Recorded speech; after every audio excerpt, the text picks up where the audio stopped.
अच्छा बच्चों देखिए, हमारे पास ये सवाल है। सवाल क्या है? सवाल ये है कि लीस्ट सॉल्युबल कौन होगा इन सब में, इन वाटर। ये सब सल्फेट्स है, सेकेंड ए के सल्फेट्स है।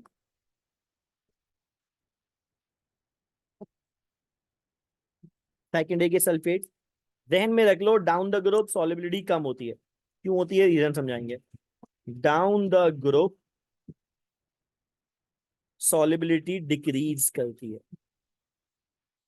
ठीक है ना। अब सॉलिबिलिटी किस चीज पे डिपेंड करती है? अब हमने इस पहले भी एक सवाल पढ़ा था, लैटिस एनर्जी और हाइड्रेशन एनर्जी,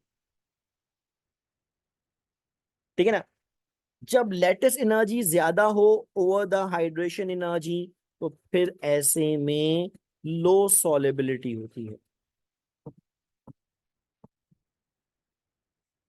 सॉलिबिलिटी क्या होती है? लो। अब बच्चों, अगर हम कह रहे हैं कि लो सॉलिबिलिटी डिस्कस करना है, तो इसका मतलब हमें ये देखना है कि लैटिस एनर्जी ज्यादा किसकी है और हाइड्रेशन एनर्जी कम किसकी है। तो अगर हम हाइड्रेशन एनर्जी को डिस्कस करें, हाइड्रेशन एनर्जी को डिस्कस करें, तो बच्चों हाइड्रेशन एनर्जी दरअसल डायरेक्टली डिपेंड करती है आयोनिक चार्ज पे, डायरेक्टली डिपेंड करती है चार्ज डेंसिटी पे, ठीक है ना।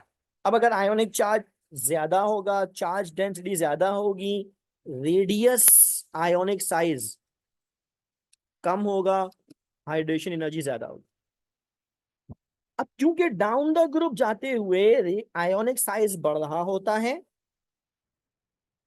जिसका मतलब ये हुआ चार्ज तो सेम है, down the group charge same रहता है, आयोनिक साइज बढ़ता है, लिहाजा चार्ज डेंसिटी कम होती है।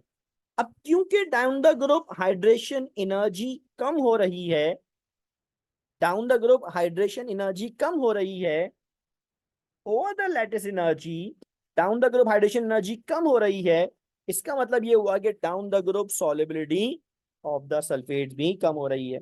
अब कौन डाउन द ग्रुप है? तो बच्चों बेरिलियम सेकेंड पीरियड का, कैल्शियम फोर्थ का, स्ट्रॉन्शियम फिफ्थ का, बेरियम सिक्स्थ का।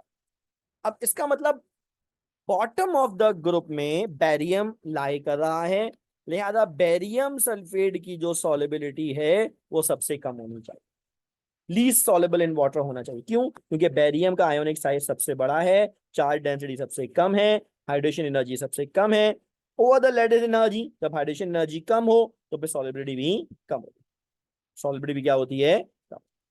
ठीक है बच्चों, समझ में आई बात? Thank you much.